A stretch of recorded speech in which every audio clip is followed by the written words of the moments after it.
Bienvenidos a la segunda lección de este segundo módulo de certificación en línea en habilidades esenciales para investigar y publicar. En esta lección desarrollaremos los siguientes objetivos. Primero, brindaremos un marco teórico de referencia para que ustedes puedan realizar un uso correcto y estandarizado de referencias bibliográficas. Segundo, introduciremos el uso de los gestores de referencia bibliográfica. Y tercero, brindaremos una guía de pasos para el manejo si ustedes quieren usar EndNote o si quieren usar Zotero. Empecemos. Como marco de referencia, para hacer un uso correcto y estandarizado de referencias bibliográficas, es importante recordar lo siguiente. ¿Qué es una referencia bibliográfica?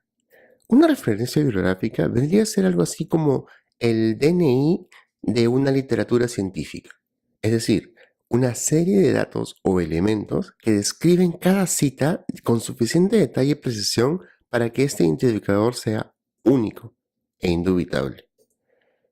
¿Por qué debemos referenciar? Primero, para ser transparentes. Yo estoy citando tal fuente y estoy diciendo qué fuente es.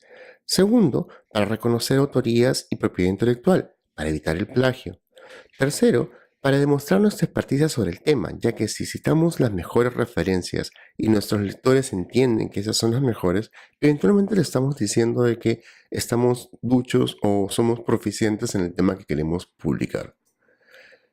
¿Cómo referenciar? Primero, tienes que reconocerte que hay estilos, y este estilo por lo general, dependiendo de la revista que te lo solicite, es un estilo específico.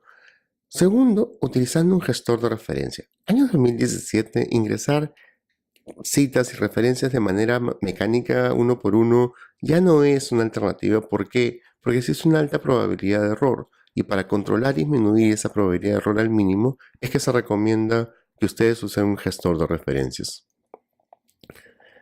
¿Cuántos formatos y citas existen? Existen miles. La verdad que uno revisa los gestores de referencia y hay más de 10.000, 8.000. Tantas revistas existen, tantos estilos existen, pero muchas de estas revistas adoptan estilos comunes. Entonces, lo que uno tiene que entender básicamente es de que hay muchísimos estilos y que cada estilo tiene su propio formato, su propia forma de citar y referenciar. Por ejemplo, el famoso APA de la Escuela de Psicología Americana usa como cita el apellido del autor, un indicador de que tiene más coautores y el año del estudio. Pero al hacer eso está consumiendo 22 caracteres. La forma como lo referencia es citando los primeros 6 autores, dejando comillas para decir que hay un último autor, el año, título, revista, volumen, número, página, e incluso te añade hasta el DOI, que es un indicador internacional también un indicador uno internacional de las referencias. Y en esto se consume 295 caracteres. El estilo Vancouver ahorra muchos caracteres tanto en la cita como en la referencia. Por ejemplo, lo cita en orden cronológico y con un formato numérico, pero te pide que lo coloques entre paréntesis y en el mismo tamaño de la letra que estás utilizando. Y en la referencia te pide que cites solo los primeros 6 autores y que dejes el indicador de si hay más autores o no. Va el título, va la revista, año, volumen, número, páginas. En el caso de Lancet, estos sí son recontra tacaños. Para todo efecto práctico, ni siquiera usan un carácter para la cita. Usan menos de un carácter, es decir, lo usan en superíndice. Y segundo, en la parte de la referencia se ahorran muchos caracteres utilizando solamente los 3 primeros autores y dejando el indicador de que hay más. Título, revista, volumen, número, página. La razón de ello es meramente económica. Para todo efecto práctico, un carácter impreso cuesta determinada cantidad de dinero dependiendo de cuánta tiraje tenga la revista. Revistas como Lancet tienen un tiraje importante, de ahí que se calcula que cada carácter cuesta alrededor de $6.000. Es muchísimo dinero como para desperdiciarlo en algo que no es estrictamente necesario. Estándares internacionales. Hay estándares internacionales para todo y obvio también hay estándares internacionales para cómo citar y cómo referenciar. Pero la historia detrás de esto nace de una iniciativa de poner cierto orden entre cuál es el número mínimo de elementos que deberían utilizarse para caracterizar correctamente una cita bibliográfica. Esta discusión se dio hace muchos años, en 1978, en el grupo de Vancouver, cuando el Comité Internacional de Editores de Revistas Médicas solicitó a la Biblioteca Nacional de Medicina estandarizar la redacción de referencias bibliográficas. Para ello, en el año 91, los Institutos Nacionales de Salud de los Estados Unidos publicaron las recomendaciones de formatos para referencias bibliográficas de la Biblioteca Nacional de Medicina, basados en un documento previo que se llamaba el Estándar Nacional Americano para Referencias Bibliográficas. Esta referencia ustedes los pueden revisar con detalle en la fuente que estamos citando, pero lo importante aquí es lo siguiente. Hay un número mínimo de elementos y estos son, primero, el primer autor. Ojo al detalle. Cuando ustedes quieran publicar, les vamos a recomendar que escojan su nombre científico, el identificador que ustedes van a adoptar para ustedes mismos. Esto es muy importante, ¿por qué? Porque hay diferencias culturales entre la forma como cuáles formateamos nuestros nombres. Los peruanos, por ejemplo, tenemos primer nombre, segundo nombre, primer apellido, segundo apellido, apellido del padre, apellido de la madre. En otros países como Estados Unidos, el segundo apellido, que es el de apellido de la madre, lo pierden cuando se casan. Entonces, para todo efecto práctico, las personas adoptan un solo apellido. De ahí que la estructura de sus nombres es first name, second name, last name. Cuando ustedes llenan un formulario americano, siempre tienen la duda de qué cosa colocar, ¿no? ¿Tienen segundo nombre? ¿No tienen segundo nombre? ¿Cuál es su last name? Cuando yo lo colocaba normal, mi last name en Estados Unidos era el último nombre. ¿Cuál es mi último nombre? Gutiérrez. Entonces, desde entonces ya no era señor Quispe, sino señor Gutiérrez. Entonces, para poder lidiar con esa limitación cultural, la recomendación práctica es que usen un guión. Pero hay un inconveniente, de que cuando ustedes quieren localizar su propia literatura, tienen que tipear y explicar su nombre. Hola, yo soy fulano de tal. Si tu nombre es muy complejo como el mío, para los americanos, mi segundo apellido es Gutiérrez, con tilde en la E y Z al final, se te va a hacer un mundo. Y lo más probable es que pierdas citaciones solamente por ese pequeño gran detalle. Entonces, ¿qué tuve que hacer yo? Conversar con mi madre, explicarle, invitarla a cenar y convencerla de que efectivamente no era conveniente en mi caso usar su apellido en mi nombre científico. De ahí que mi nombre científico es solamente Quispe, AM. Quispe tiene la facilidad de pronunciación, entonces para los americanos yo soy el doctor Quispy, pero le achuntan, así que es diferente para mí. Luego vienen los indicadores de coautores. Como ustedes pueden notar, el doctor Alejandro Llanos Cuentas optó por la otra opción, que es usar un guión entre su primer apellido y segundo apellido, y su last name es Llanos Cuentas, ya no es Cuentas. En el caso del doctor Rodríguez, solamente optó por su primer apellido y así sucesivamente. Es una preferencia personal. Mi recomendación es de que miren qué tan simple es su primer apellido y a partir de ahí tomen una decisión. El tercer elemento es el título del artículo. Este título tiene que ser un título que abarque todo tal como sale en la publicación. La gente suele cometer el error de eliminar cualquier cosa que aparezca después de los dos puntos. Eso no es correcto. Eso hace que sea otra cita, otra referencia. Luego viene el nombre de la revista. Ya casi tienen que tener mucho cuidado porque normalmente los nombres de las revistas son largos y lo que se usa es una pequeña abreviación estandarizada. ¿Cómo ustedes ubican cuál es la forma correcta, abreviada del nombre de la revista? Por lo general lo encuentran en las bases de datos. Por ejemplo, el American Journal of Tropical Medicine and Hygiene, la forma abreviada es AMJ Trop Med Hygiene. Luego viene el año. Dependiendo del estilo, el año puede ir antes del título o después del título, entre paréntesis o sin paréntesis. Para este estilo que estamos utilizando acá, simplemente va el año después del nombre de la revista. Punto y coma para identificar lo que sigue es el volumen y el número. Yo hago el guía. Muchas revistas, sobre todo las más antiguas y profesionales, tienen un tiraje continuo, de ahí que no usan un número. Por lo general, el primer artículo publicado en el volumen de ese año empieza en la página 1 y el último artículo acaba en la página 2000 y pico. Mientras que otras revistas, por lo general las más jóvenes, cometen el error de volver a renumerar todo conforme empiezan por cada número de la revista. Si es una revista que se edita mensualmente de 12 números, más los suplementos, y cada primer artículo empieza en la página 1.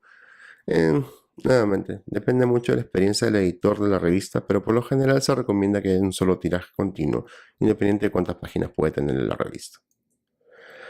Entonces, ya teniendo un estándar, ya teniendo un software, ya teniendo un esto, existen lo que se conocen como buenas prácticas de referenciación. Y la primera buena práctica es precisamente esa. Usen un gestor de referencias. ¿Ok? Eliminen el error humano. Citar referencias solo después de haber leído los extensos críticamente. Esto es una práctica, una buena práctica que a muchos suelen perder en el camino por la conveniencia de citar resúmenes o abstracts.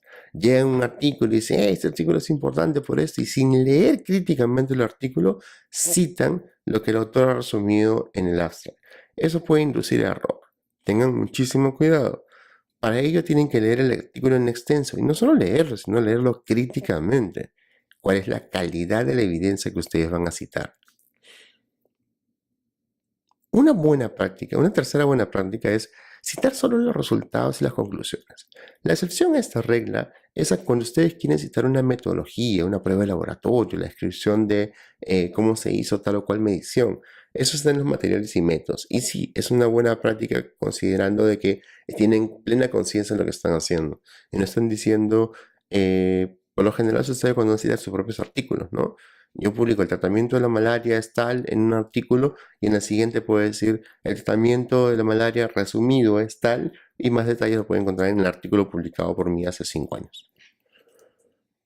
Actualizar las referencias antes de citarlas. Eso es una buena práctica porque muchas veces ustedes van a tener que importar la referencia de la base de datos, pero del mismo gestor de referencias hay una función que se llama Update Reference y ahí le va a enriquecer la calidad de la referencia, colocando todos aquellos detalles que normalmente se omiten cuando uno descarga la literatura.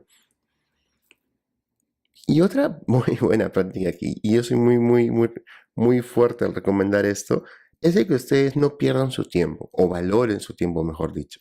Cuando ustedes se toman el trabajo de hacer una revisión sistemática, están procesando literatura, están definiendo si esto cumple o no cumple los criterios de selección, si esto cumple o no cumple los criterios de elegibilidad, etcétera, etcétera. Y para ello, ustedes están invirtiendo tiempo procesando esa referencia. Si ustedes se limitan solamente a importar esa referencia, su gestor de referencia, y no la clasifican, no le agregan notas, no están creando folders y subfolders y colocando esa referencia en tanto folders y subfolders encaje, más adelante se van a olvidar porque la memoria es frágil. Y dentro de 4 o 5 días, cuando vuelvan a esa referencia, no tienen ni idea de qué cosa contiene.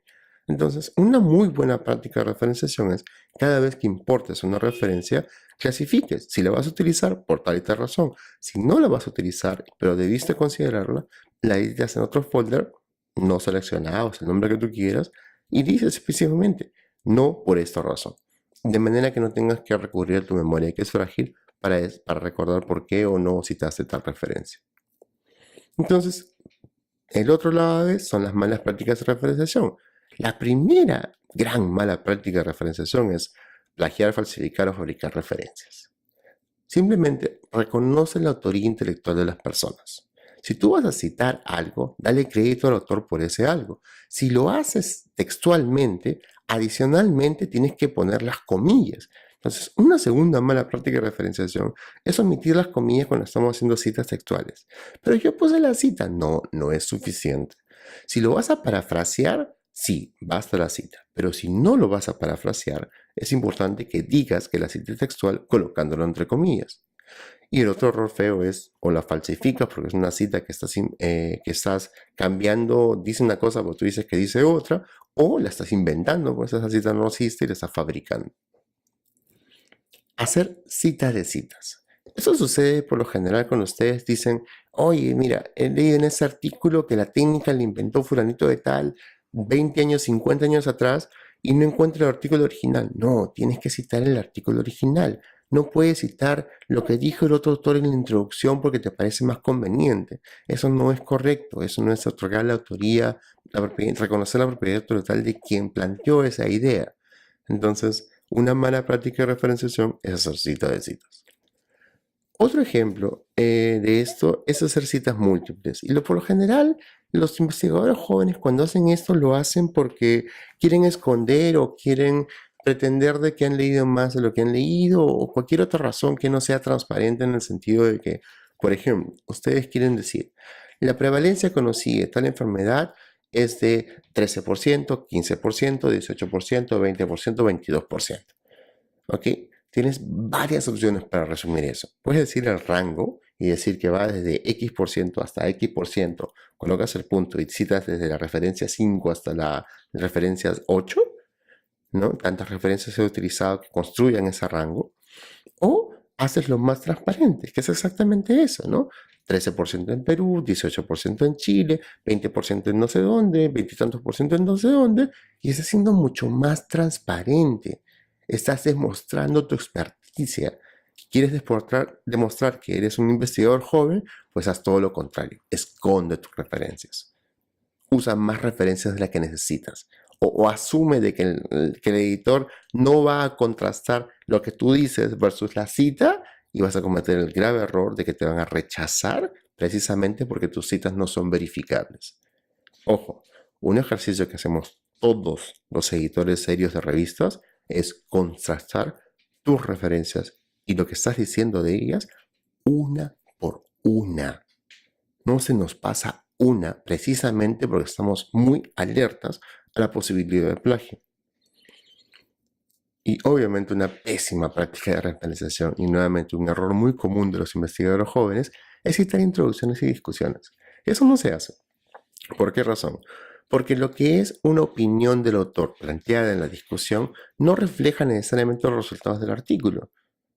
Es su punto de vista, es subjetivo, y lo que uno quiere hacer cuando hace investigación es 100% objetivo. Y en la introducción no hay ninguna contribución original. Es simplemente un resumen de lo que se conoce, de lo que no se conoce y la justificación del objetivo del estudio. Y lo otro es opinar y no citar. Tus opiniones son subjetivas, ¿ok? Salvo la rara excepción de que estés hablando de algo completamente nuevo, cosa que en el año 2017 no va a pasar, puedes darte el lujo de citar o plantear opiniones para construir ideas. Pero salvo esa rara excepción que tienes que justificar bien claramente, demostrándole a los investigadores que has revisado la literatura y no hay nada disponible para que puedas citarlo, recién entonces podrías plantear una idea que sea novedosa. Hasta acá con el marco teórico. En la siguiente sesión hablaremos específicamente del uso de los gestores de referencias como una herramienta muy poderosa para poder manejar y gestionar referencias bibliográficas. Muchas gracias por su atención.